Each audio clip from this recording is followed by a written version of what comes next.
Sunday morning. Good morning, everybody, on the day after July 4th and 2 days after National Crown Day, Black Hair Independence Day. We're happy you are here with us on this Sunday holiday weekend in our safe space, always designed to heal and help one another.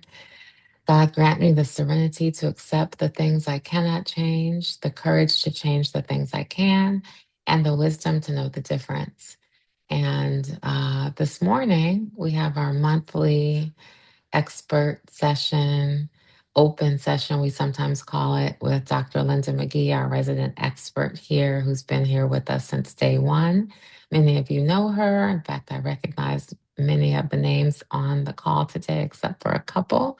So I'll just share a little bit about her. She has been our longest standing contributor, and she's a board member with the SonRise Project. She brings her wisdom and compassion and her knowledge and her love and her desire to help our children and ourselves to every single conversation that we have. And she is a lawyer and an author and a professor and all kinds of things, and a very well known speaker and sought after speaker, I should say.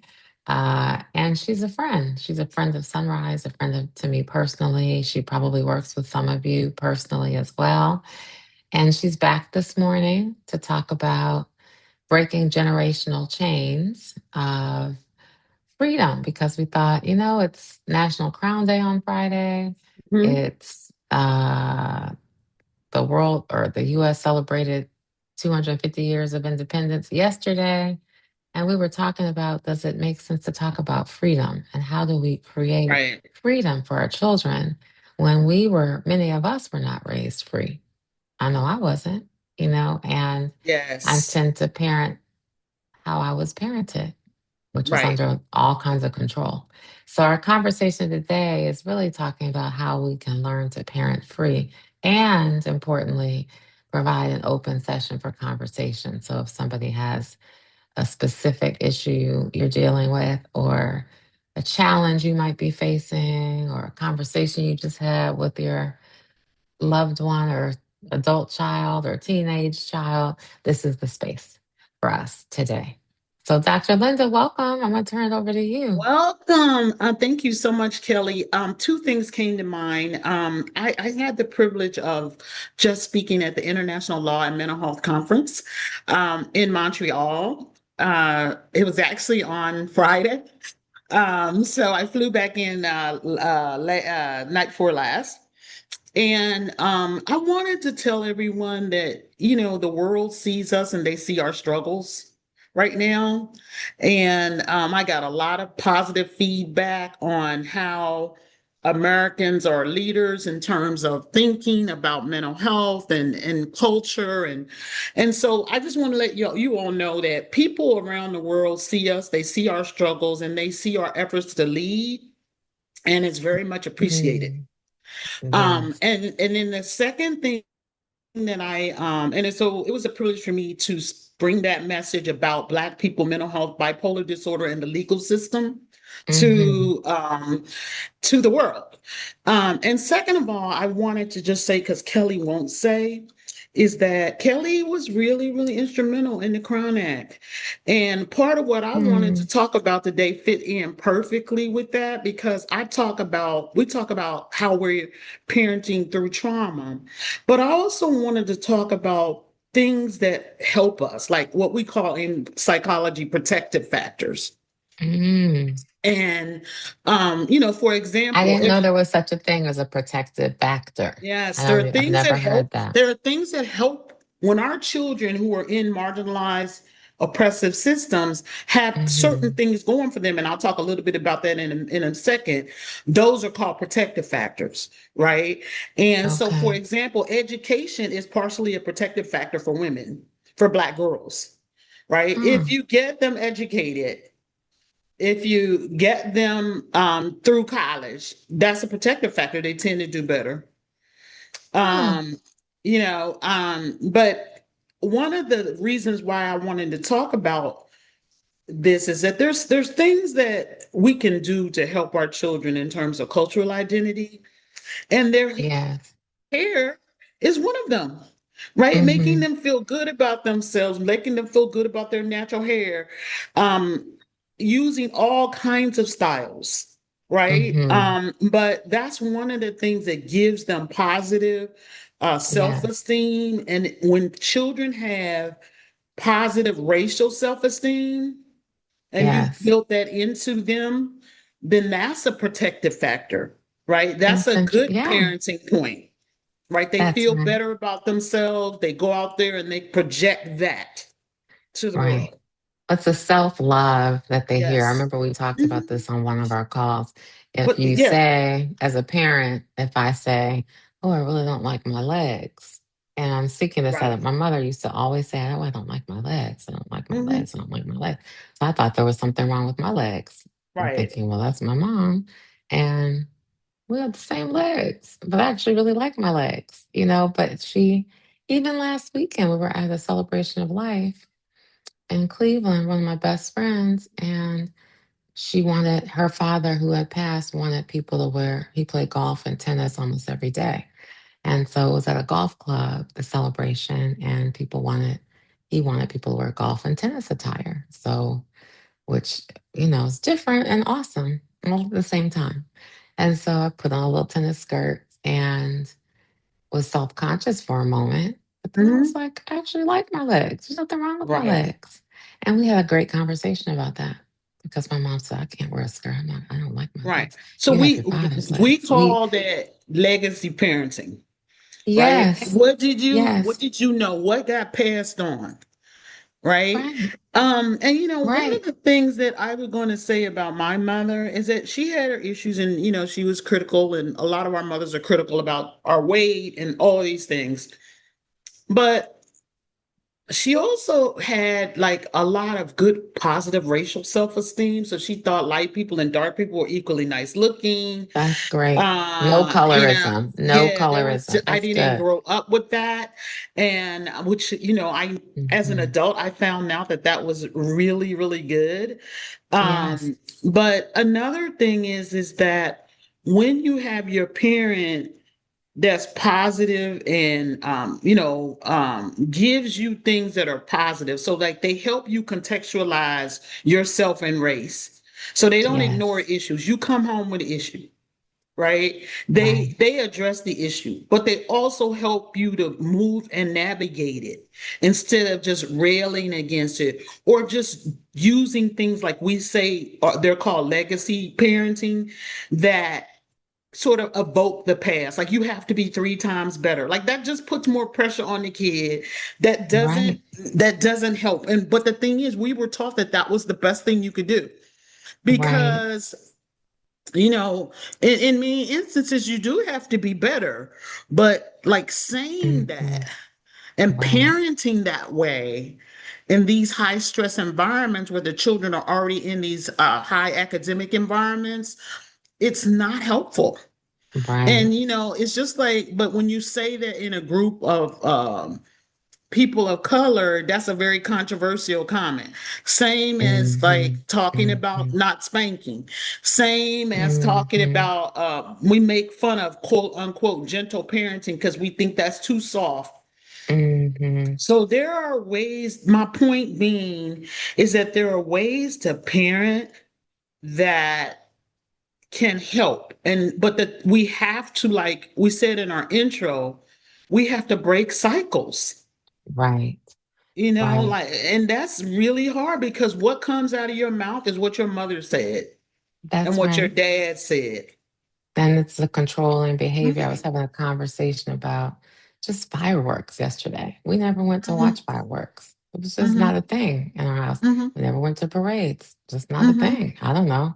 So I've never enjoyed fireworks just because I didn't grow up going to Same here. watch the But we grew up fireworks. we went to in the Midwest. Those are you and I both were from the Midwest, and those were not things, especially for African American families. They just weren't things. I grew up on a No, river, and you grew up on the lakes. Like fireworks are big things. And right. those, We never went. And I asked my mom, the person I was talking to, saying that can't be true. You had to have gone to see fireworks. I said, I don't recall ever going to look at fireworks. And then in the Same most with recent 20 years, I've always been in New Orleans. And so I've always been in the Superdome because I was always working for some hmm client.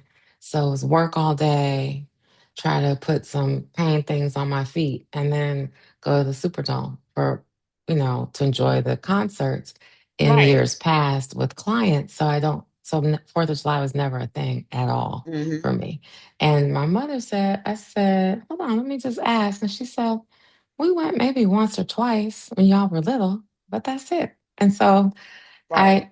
we parent how we're parented. I don't think I ever hmm took the boys to see fireworks ever. And I will just say too, like, we didn't have money. I mean, so like things like the regatta, there's regatta on speedboat Hmm. racing on the Ohio. It's called Thunder on Ohio. Every if when I Yeah. say I'm from Evansville, Indiana, people say, "Oh, did you go to Thunder on the Ohio?" And I Yeah. I've was never like, even heard of "No, that. no, because that costs money." Yeah. So, and then I'm mindful of the fact that I was raised in that environment where we start off in housing projects, but then Hmm. I raised my child in an upper middle class environment. Right. So like I just remember distinctly him saying to me one day, so and so lives in this he lives in this building where there's lots of doors. And I'm Wow. like, what's that? And he said, I said, are you talking about an apartment? Because he literally did not know what an apartment was because he did Interesting. not know anyone that lived in an apartment. And Interesting. that's That's when I totally just realized different. our Hmm. paths were like diverged. Very different. Right. And I had to parent him on his path, Right. not 2010 Upper Northwest, and Right. not Right. 1975, 1980 Evansville, Indiana. Right. Right. And Exactly. I had to figure out how to parent a child that lives in a majority black area with a lot of black people. Right. Right. So It's you gotta like think about what's your legacy. So I want people to put in the chat, what were some of the things that you grew up with that you had to really focus on? You can either talk it out or you can put it in the chat. What were yeah. And some of I the want to things that ask you grew up with? for me, I think, and I want to ask about this, is about perfectionism. Oh my And goodness. because you said it earlier and we all heard it, you have to be 2 times better. You have to, all of the things. We heard all of that. And so that really is perfectionism. And I remember getting a C one time in my life in high school, and I was on punishment for 6 months. But I had straight A's, but I had a C in one class in 6 months punishment. And so, how can we fix that? So it's a curse of perfectionism. It really is. It's a curse. And how can we move past that? Because I think we put that on our children. At least I know I And it's did it's in many so ways. hard for us to even acknowledge that we're doing it. Like I didn't start even addressing it or even know that I was doing it until I was like in my 40s when Hmm. I was in graduate school for the last time and Hmm. realized that I was turning in stuff late because I was so stressed about doing really well. And this was Hmm. after like a successful career in law, right? Hmm. But then I read this book, um, Lean In by Sheryl Sandberg. And I don't didn't love the whole book, but I did like the part of the book where she talked about sometimes checking it off is good enough, right? Right. Getting it done on a list of 7,000 things, getting it done is good enough. And then I realized that my good Right. enough was really pretty good. On top, but your B is everybody else's A. Yeah, so Hmm. I started to let go of it, and then I think like I had a boy, and that kind of helped me a little bit because I think like we really really push academic perfection on girls. We Hmm. want our boys to do well, but I just think it's a different kind because girls tend to excel in academic environments. I think we Hmm. put even more pressure on them. But I've Hmm. said this before many times on here. You're going to be a good parent, you have to do as much self work as you do actual parenting. right? More You have to, self-work, I mhm, think. Isn't it more? Because we have to realize, I was at it, we have to realize that we're the problem. That's the first thing, most of the right, time. Don't you right. think? And yeah, and yes. I mean, of course, I saw teenagers for many, many years. Everyone in the DC area knows that. And one of the things that I stress to my mentees and other people is that you're seeing the child, you're seeing both parents as individuals, you're seeing them as a couple, and you're seeing them as a family unit, right? So you basically have four clients. And that's why a lot of people don't like working with children, is because it's a lot more work than working with adults, right? I So you have see. to work on how, like, I would have to work on how you came to the table. I would have to work on how Keith came to the table, Mm-hmm. right? Mm-hmm. um all of these things, and then how you interacted, then your And the child. dynamics. I want to address Dee's comment in the chat about um complacency. Like, both of us are talking about on both sides the pressures we felt to do well. And then Mm-hmm. some people come out of atmospheres where complacency was an issue, where parents didn't push. Like, I have people all the time that say to me, I wish my parent would have pushed me like your mom pushed you, you know? Mm. And but I see the point, because some people had parents that basically weren't addressing anything, or didn't tell you to fill out that scholarship application or go to that summer camp, or Get a job. How yeah, about that? Just get a job. or like even just to stand out and to speak Mm-hmm. up and be the star that you are in Mm-hmm. the areas where you Mm-hmm. are a star, right? Right. That's something too. It's not just like get the A, it's also like, well, why don't you try out for band? And Mm-hmm. if you don't make it, then so what? You can try again, or you Mm-hmm. can try something Right. else. Right. um I oh would wow, love someone for said D. it's unprofessional to wear a ponytail to work, red nail polish. Oh my goodness, we had a lot. I think Yes. that's, I'm assuming for that commenter, they're saying what they may have heard Yes, what they may because, have which gotten. is Yeah, no, jacked that's what up and not I got it okay. like Yeah. that. Yes. Mm-hmm. Yeah, that was what was put into you. But my mom was big on That's what slips. was told to us. That's right. Yes. Mm-hmm. Yeah, I got that. Thank you for that. But Mm-hmm. yeah, like my mom was slips. So even, till, I was like, Mom, no one wears slips anymore. No one wears Mm-hmm. stockings anymore. Mm-hmm. Michelle has Mm-hmm. freed us from pantyhose, you Mm-hmm. know. That's right. But remember when we were all growing up, you were not dressed until if you could see through your dress, anything, that was like, a major faux pas among our mothers. Right. And shorts were down to the knees. But I want to go back to, I love all of those things I still Hmm. get. And my mother's 81. The paper plates. I just bought a big pack of, I think it was 500 because I'm tired of washing dishes every day.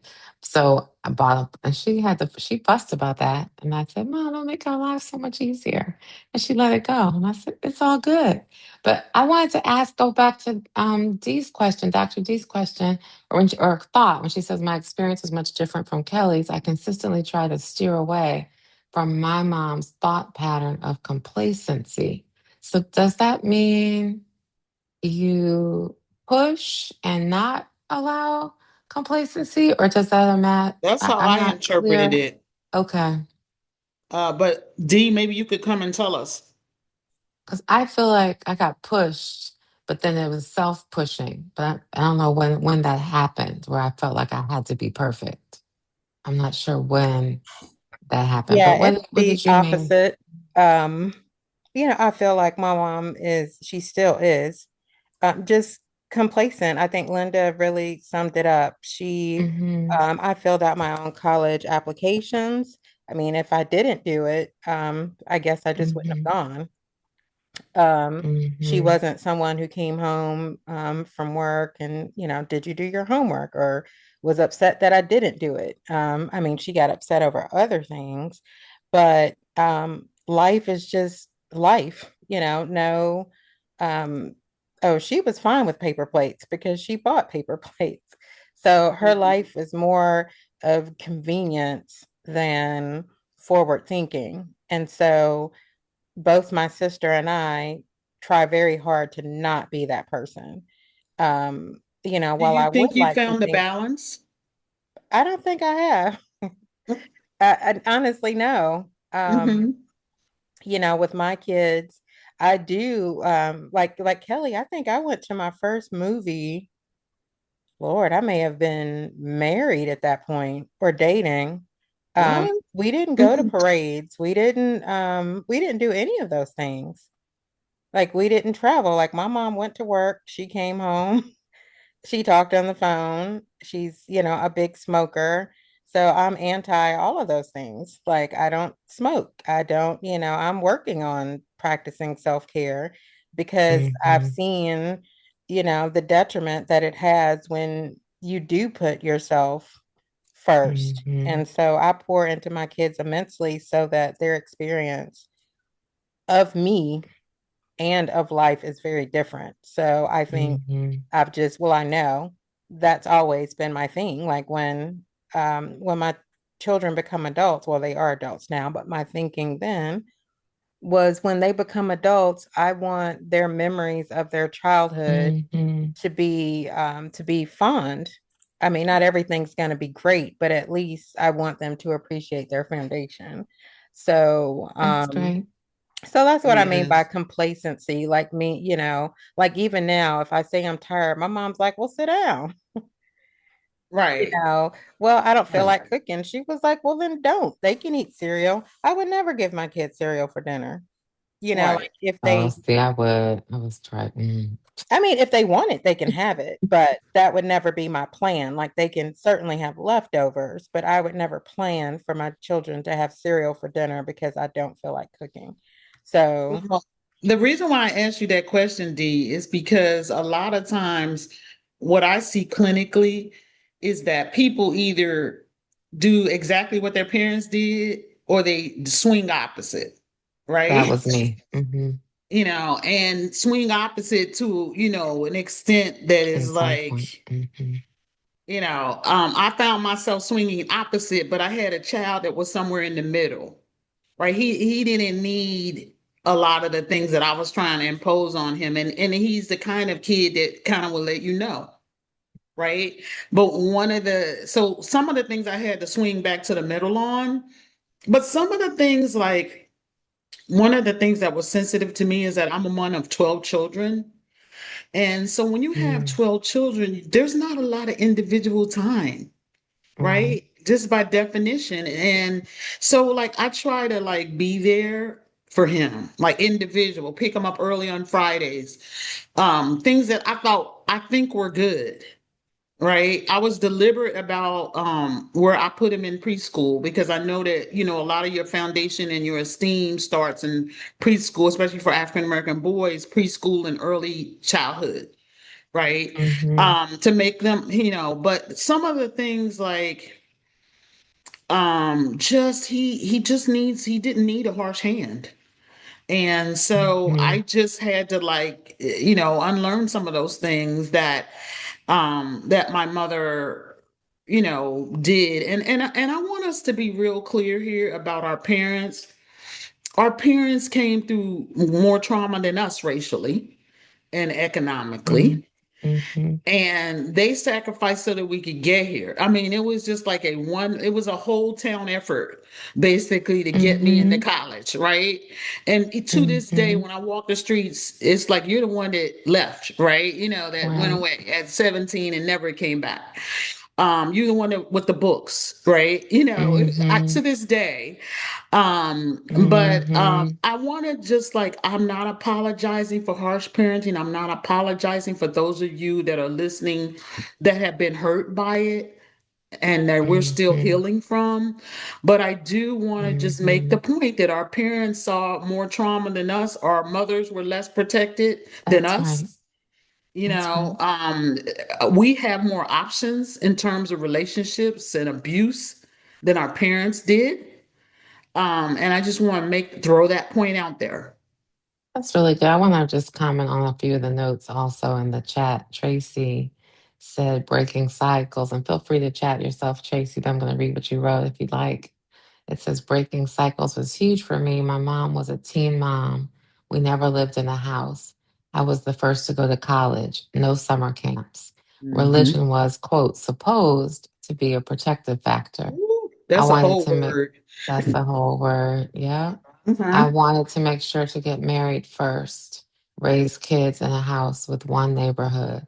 Family Hmm. style dining was important to me because I was a latchkey Hmm. kid eating alone. That's so wild. I say wild Yes. because I don't think my kids, we ever ate together until Thanksgiving or Christmas.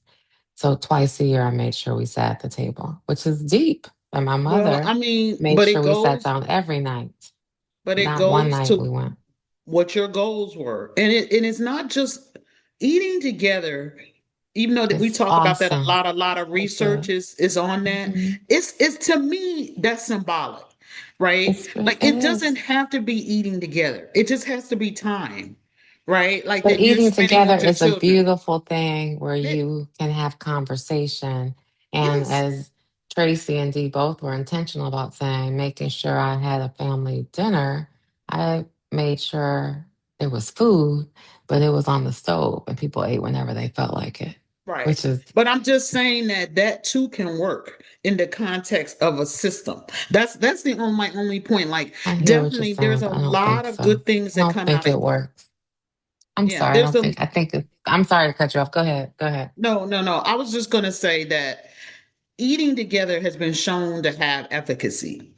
But it's not the only Yes. way to be with your family. That's the only That's, thing. But the yes. point that are made in the comments about just Hmm. a lot of people from the American system, a lot of us grew up in not stable systems, right? Yeah. And it's Hmm. not just the person whose comment you just read. So like I Yes. didn't even know that I crave stability until one day that came out of my mouth to my husband. Like Mm, I want more stability, and that was like, well, yes. because I felt unstable in many Yes. aspects. Everything was last minute. Everything was, can we do it? Everything was like, so I wanted to bring to Darian's life, okay, you need something. Here it is. It's not like I bought him Yes. fancy stuff or the most expensive stuff, but it was important to me that his needs were taken care of, and he knew that. Yes. So that was That's one of so the ways that good. I was intentional. Like you need this, here it is, and this is where we're going to do it. Right? Yeah. So, Um, so how does some of the inherited survival-based parenting, because it really is about survival in a lot of ways, mhm. how does that silently manifest in how we respond to our children's challenges today? Well, like I said, one thing we do is like Dee and all of us have talked about, we just go to the opposite side. Right. Yeah. So, like, like if, for example, like this is a real thing in African American community, we don't talk about it a lot on here, is that Mm-hmm. we like people grow up with their parents using their credit and using their financial wherewithal to help them survive. Mm. Right. And so, like, when you become an adult, that's like what's put in you. So you have to be conscious of that. Right. And you Right. have to, Michelle Obama talked about this. She talked about, like when you get a loan for college, that's the loan for school, right? Not a loan for your aunt's utility bill. Right. I mean, Right. because a lot of us came out of systems where people are still depending on us financially. And I'm saying this because I don't know, maybe somebody needs to hear it, but like my recent experience has been that I had to start thinking about the family system between me and my husband and not necessarily the financial system of all of my relatives, right? Interesting. Mm-hmm. Because you start Yeah. thinking about like you're getting ready to retire, right? Your stuff is not stable because you've been supporting your system. You've been taking care of your sister. Your sister's living in one of your properties. I mean, somebody on here knows what I'm talking about, right? Yeah. So, or you even if when you say no, guilt is put on you That's for right. saying no. So what when you how do you escape systems is to understand that you were under a system, right? Right. And that you start noticing things that you're doing with your parent, with your children that make you feel uncomfortable. Like, Right. I'm not one with a lot of harsh words because I came up with some of that. And so Mm, even the mildest of harsh words coming out of my mouth left me not feeling good. mm, Right. So like mm-hmm, listen to your that voice, your conscience, whatever that voice is inside of you that's telling you that you're not on the right path. Right. One mm, day I said something that was pretty mild. And I mm-hmm. realized I don't have that kid because I looked in the rear view mirror and he's like crying. You said you thought it was pretty mild when you were talking to Darian, your Uh-huh. son. Uh-huh. Mm-hmm. And I looked in the Mm-hmm. rear view and there's tears going down his cheek. And I'm Oh, like, what I'm not gonna be is that mom. Okay. I decided that day that bothered me so much that I'm like, not gonna be that mom. so what I, was it, if you don't mind? Like, what type of conversation had it them was in just sort of tears? like I said, oh, I wanted this, and you brought back, he went and got something for me, and you brought back this. Oh, I didn't want that. And I'm like, literally not really harsh, but it was sort of like he went to go do this thing for me. And the thing is that I kind of But you gave him a criticized it. it was critical. And then I Mm-hmm. realized that he's just not that kid, right? Some Right. kids you could talk to like that. We know some kids, Kelly, that we could talk to like that and they would not care less, Yeah. right? But Yeah. you got to parent the kid that's in front of you, and the kid that was in front of me does not deal with harsh, well. Right. Or And criticism. I don't think any kid deals with criticism well. yeah, but you as a parent, you kind of know to don't deal with criticism because they don't want to just generally be criticized to like you hurt their Mm-hmm. spirit, right? Yeah. Like I'm just we're being real here, Kelly. We are. I know. There's a line, and you gotta like look at that kid in front of you. Is that criticism helping? Right? Is that criticism being incorporated? Is that criticism tending to like make them not want to reach out, try stuff? Right. Like who are you talking to? Right? Like Right. I have a sister, the harshest of punishments, she just like waved it all off. My mother just had to look at me, right? And so Mm, you yeah. gotta know who you parenting, That's right? right. If she My had talked to sister and me I the are way very she talked to different. my sister, Hmm. that would have crushed my spirit. And so I Yeah. saw that in my child and I had to make some Hmm. adjustments. When you And think when you can't hmm help yourself, I'll just say one more thing, Kelly, and no, please no, join keep in. going. Mm-mm. When you're in a system where you can't help yourself and it's just coming out of your mouth, then get some help. Right. I work Yeah. with a lot of parents where they were like, I can't do this because I just it's too strange to me to try to do it a different way and just work with them for years on how can we heal you to the Yes. point where you can be um the parent that your child needs, right? Right. And that takes Right. a long, so I've worked out with, I had parents come in for just a chat and we've ended the session like, I'm going to refer you to someone, or That's can we work on, good. and Mhm. they've worked on their parenting by working on their childhood, That's right? so good. And I having have, some, it's so, and go ahead, please. oh, I was just going to say one more thing and then I definitely want to hear from you, Kelly. I have a lot of experience in this in testing, right? I think Mm-hmm. I've talked about this before, where parents, a lot of times, a lot of these conditions are Mm-hmm. heritable. So they got it from their parents. I've made like Yes. a small business out of testing parents after I diagnosed a child because their parents are Mm-hmm. now curious. But Including me. I would love to be tested, although I already yes, know all my yes, challenges, I but think. But go yeah, I ahead. mean, Go many ahead. of us have Mm-hmm. self-diagnosed ourselves, but I've had parents come into testing so anxious, and I'll pull them aside and say, "What's going on with you?"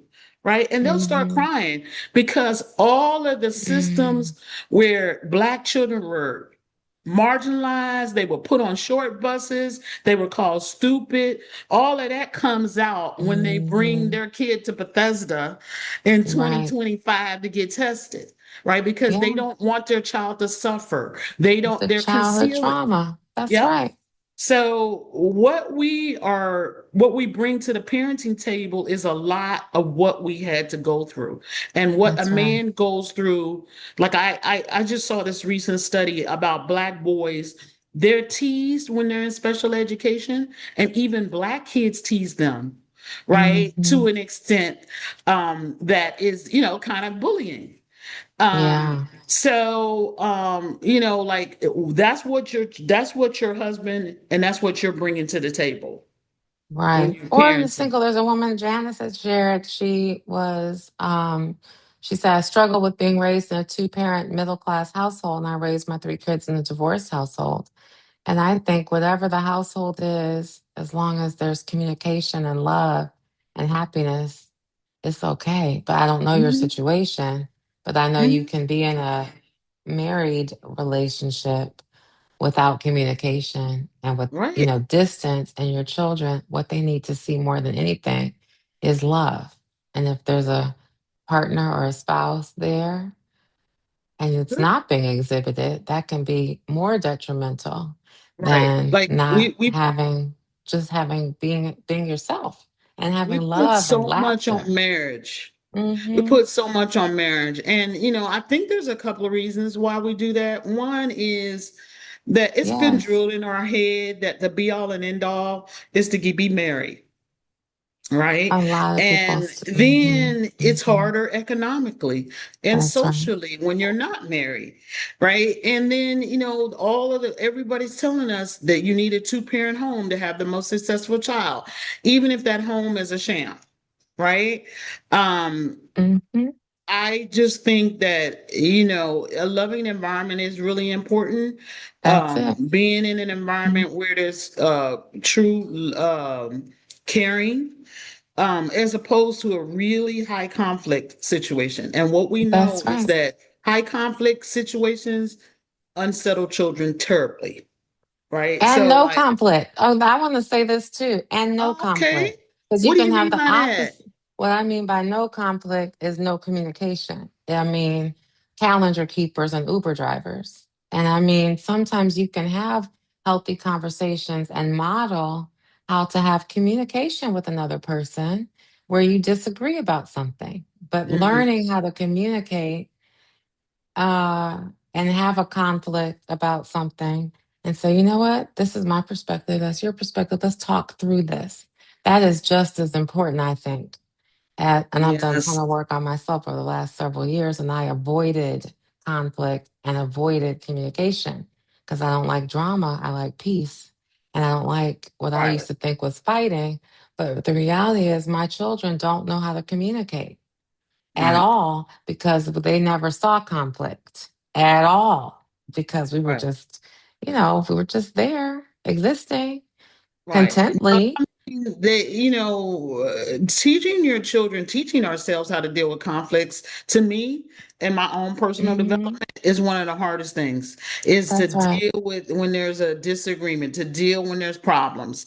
I feel That's like right. that we're all could get better at that, but your point is well taken in the context of this discussion. In that Sometimes context, right. Hmm. not fighting or not Having the resolving fighting conversation, is right. like bad also, but also That's though right. I feel like underlying tensions still kind of bleed through, and your children Yes. see that, They right? see it Like, and feel it, mhm, and it could be worse. And I want to make sure we don't run out of time. I know we started a little late yeah. today, but Janice says I would love to hear your conversation around estrangement of our kids from us. So I assume she's saying she Ooh, has, that's a big topic right yeah. now. Hmm. People have covered it like Oprah, and so here's the thing. I think this has always happened. We just didn't call it this, right? Like in the academic world, we would say there was no language or nosology for this, right? Oh, I think that there's always been issues where the people that raised you or the people you raised don't see eye to eye. What I think sort of has made it a little bit worse recently is that a lot of times we don't live near our relatives. A lot of times, the only time we talk is via social media, and then your real self is not coming out through text, you know. And then I think this might be a little bit controversial. I think that maybe that's not the unhealthiest thing. is to unattach yourself from people that are, you can't resolve the conflict. There's a lot of hurting and pain. A lot of times, let's just be real here, there's abuse in, in one direction or the other. Y'all have heard me say this. As parents, one of the reasons why I agreed to do this with Kelli is to really make the point that parents deserve respect too, and deserve to be treated well. Even if you have a child that is suffering from mental illness or addiction, it doesn't mean that you have to be, that you should be the object of abuse. So, and then sometimes when you've raised your kid and they won't individuate, they won't try to help themselves, they won't move out, they won't get jobs. I think that sometimes it's okay, and we've talked about that a lot on here, Kelli, to like say that my child has to live somewhere else, right? It's me or him. And then also times I think it's healthy because then they can start really looking toward themselves instead of blaming the parent. So as a general proposition, I think it's good when parents and children can work through conflict and get along and provide support systems for one another. But I think that we've always had things where we just went over to our parents' house once a year, and we just didn't say that we were doing no contact the way we say that now. Like I see it all every day that I'm online. We just didn't say that. But we all know that there's people that it's like, I'm just gonna be around them twice a year. And a lot of That's what times I that's wanted going, to say. So can I just Mhm. say that that's what you're saying? So Yes. you're saying we did the estrangement and sometimes by, we live in a different city or across the Mhm. country and we do Christmas and Thanksgiving, Uh-huh. maybe, or one or the other. I feel like, with a really big Interesting. family where there's a lot of different complexities, living apart from them is healthy. You get to develop your own self, but then they're there when you want them to be there, So I right? wonder if Janice's question is around full estrangement. Like, if you're comfortable coming off of mute, it would be helpful to hear more Yeah, I'd love to hear context. that. Oh, yes. If you're able to, Janice, is it complete estrangement? Like they don't call, you don't call, and she might not be in a place where she can come off of mute, and that's Okay, okay. that's fine. But I think, Kelli, the case is in point is that we've had both of them. Yeah. Right. Mm-hmm. And honestly, I guess I view it differently. We have this perception that, Black families are closer and that we don't do some of the things that white families do. But the case in point is there's always been situations where, I had a woman tell me that she doesn't talk to her mother because her mother basically allowed the abuse and disbelieved her and said she was a liar Mhm. on from the part of Wow. being abused by her father. And honestly, they cannot come together about that. And so maybe no contact is what my client needs or what this person needs to stay healthy. Wow. Yeah.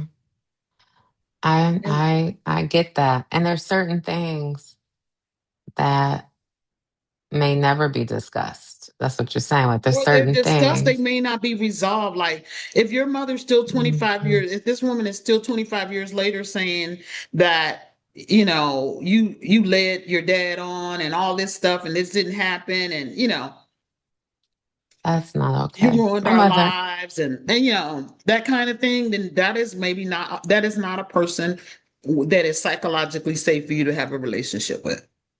right. And then yeah, we have a whole nother conversation around Yes. conversations with parents and how to approach those when Yeah, there's that should, unresolved maybe we'll do hurt. that the next month, is that When we'll there's talk about unresolved relationships hurt. with our own parents on the next show.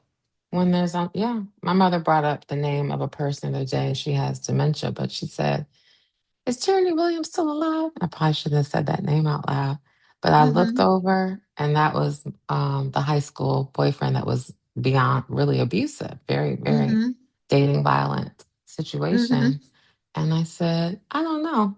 And I don't care. That's all I Right. said. And I let it go. But there is a huge elephant in the room. that we have not dealt with since I was hmm 17 years old. And so but I also chose to not even go there because Right, of where she is cognitively. And I right. decided I'm not going to go there. And it's okay.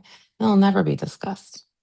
But But it's, again, it's sort of like that happened to you, and you now have segmented that conversation. So this is not a new thing, right? mm-hmm, Like we may mm-hmm, get signals from our parents to do this or get along with that, or this is not new, right.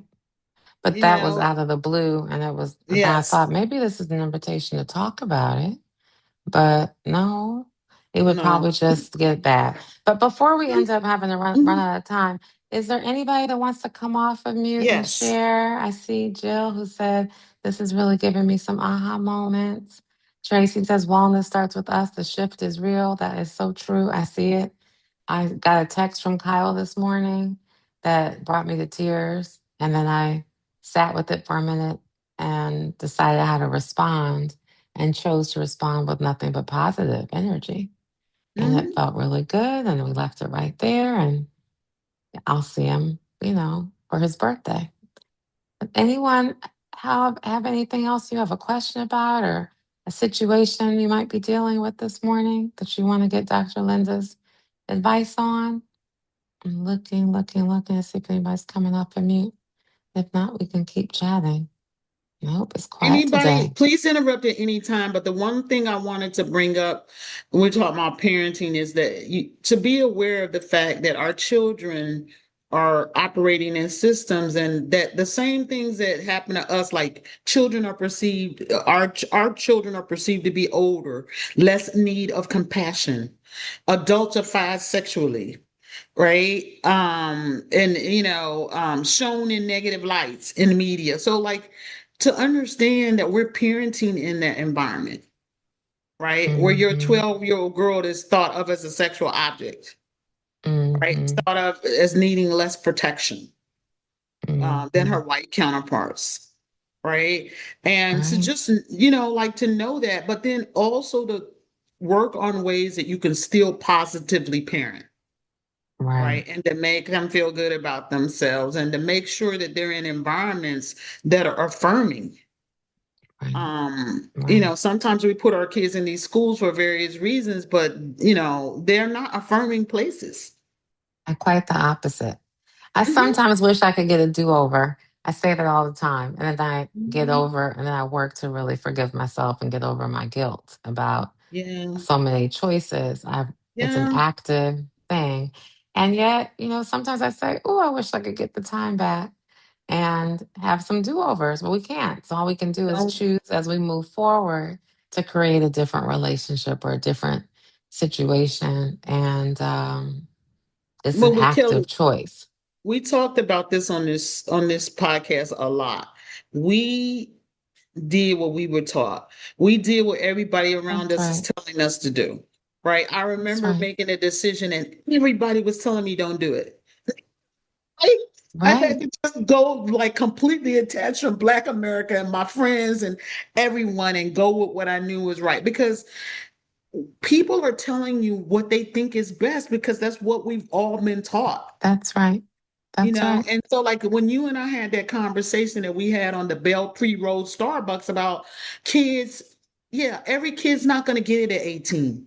Right. Okay. Every kid's not going to graduate. Every kid is going to not be in Bethesda and, be in Bethesda and not be on a college track. That's Right. right.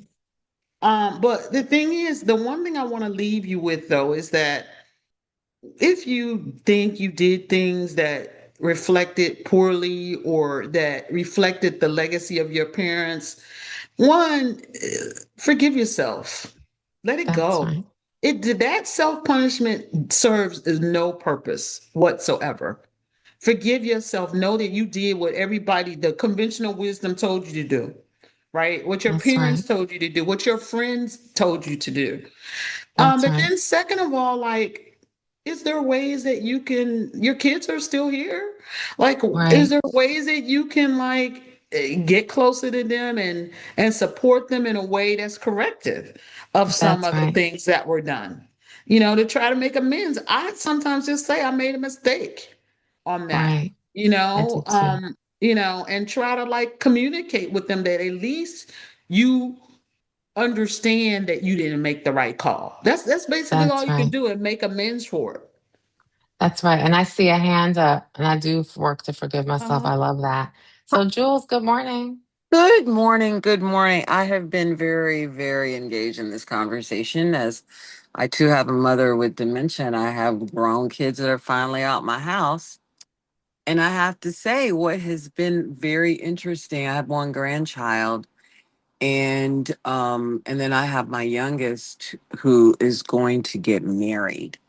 And what I've found that has been helpful in a lot of our repair has me just saying, yeah, you're right, my bad. I would have done this differently too. And it's just been so, it's like exhaling.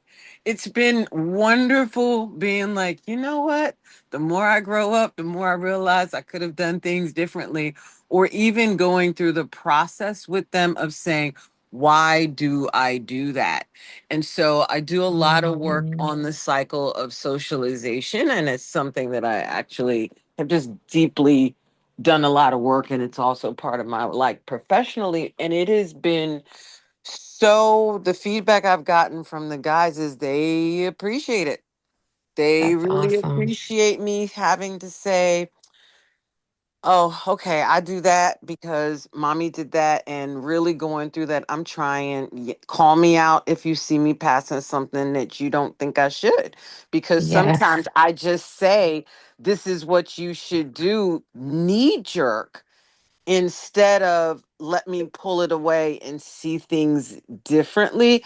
And now that we're having these open communication, again, years of therapy, Yeah. having open communication, it's being able to say, you know what, let me think about that.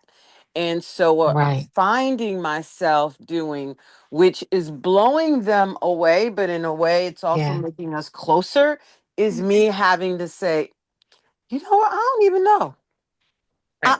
I don't know. Let me give me some Hmm. time, and now we get to attack or uncover or brainstorm best decisions. Less with me saying this is what you should do, and Right. more of me Hmm. saying, I don't know. Let's get on this and we'll talk Right. Hmm. about it later. It's just I, been very different. It's such a shift. That's I love awesome. the fact that you are communicating with them and y'all are trying to brainstorm and you don't have to have all the answers, right? Yeah, You it's can refreshing. you It's can both just look it up. You can both like you can say to them like, well, why don't you do your due diligence and your homework and think about it for a while and research this and do that.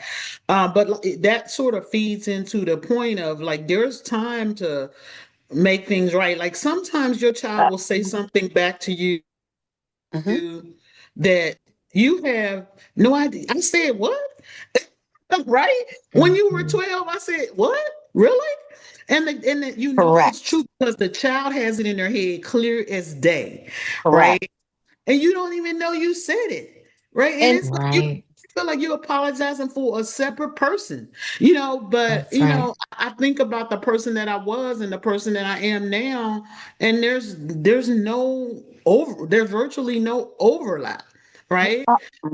You grow up, you sort of own your own self, and someone said online that we parent out of survival and our children deserve a different experience, but we don't have models for that. That is such a good comment because some of us didn't even have fathers around. Some of us didn't have a mother around for virtual illness or death or just not being disinterested. Some of us had parents in the home that weren't interested. Okay, I'm just really keeping it Hmm. real today. Okay, because that was brought up at the beginning by D about complacency. yeah, Um, I just wanted to add that a part that we've decided to do, and I just want to put that out there for the community is I started to say, well, you know, let's uncover, like, because we're trying not to lose all the wisdom, because there are times where our parents did tell us certain things because of conditions, but because there was wisdom behind it that I didn't really see, that it was life that had me to grow up enough to see, Mhm. okay. Even though this may not be it didn't have to be, this is the only way. I understand now why their lens was that way. And then Right. I had Mm-hmm. to understand why my lens was that way. And then there's a bridging the gap between where they're seeing it Mm-hmm. and I might not be keeping up with, say, the latest technology, whatever else is happening there. So our conversations have changed dramatically because there are things that are just in their experience in this newer generation that really do call for things to be a little bit different. And I say that, and I only give that example is my sons are enjoying helping me understand how Mandami got elected to New York, which I honestly, in my limited view back then, did not think it was going to happen. But I only bring that case up is because our watching this whole historical thing happening in New York and seeing things, it really was very different because our conversation is my children were bringing up all these things, what was happening now, and just keeping me current. So it was very inspirational because it allows us to have conversations where they're bringing up all the things that they're concerned about that I may not be. Like my kids were talking about data centers and the pollution a long time before I even got there, right? And Right. so I'm Right. just, Right. you see what I'm saying? So I mean, way before yes. I got there. So I just Exactly. Yes. say that that's a perfect example of my kids seeing things, understanding things, and knowing that I truly did not get it. If I'm Right. Right. And I I wanted, I understand. can, Mm-hmm. oh, I'm sorry, Kelly. I just want to No, no, say, no. like, the 2 points is like not throwing the baby out with the bathwater. yes, Like some of the wisdom that came from our parents are good, and some of the wisdom that comes from our children is good, yes. and perspective. So, Kelly, we're over, I know we but have to run, and I just wanted to yes, say thank you to everybody who commented. Thank you for all the great input. Thank you, Dr. Linda, always giving us great insight. And I know we need to run, and I know you have an appointment, so I am going to just turn it over to Dr. Vicky real Mhm. quick, so we can close out in a prayer. And again, thank you everybody for being here, and thank thank you, you, Dr. Linda, everyone. always. Yes, thank you, Dr. Linda and Kelly and Dr. D, and to the community. Thank you for showing up consistently, God. We thank you for this day that you've given to us, day we've not seen before. Thank you for the wisdom that is consistently poured into our hearts and our minds to make us better parents, better people, so that we can help our children become better. We thank you for this space. We thank you for the SonRise Project. Now bless us as we go further into this day. Help us to stay cool and hydrated and safe and bring us back together again on next week. We thank you that we will practice our personal liberation and begin to parent our children in ways that we were not. Keep the good and toss out that did not serve us. We just give you glory for the opportunity to make it better. In your name we do pray. Amen. Talk to you next week, Amen. everyone. Yes, amen. Thank you. Have a beautiful week. See you next week. Thanks, Dr. Vicky. Thanks, Dr. Linda. Have a good one. Bye bye.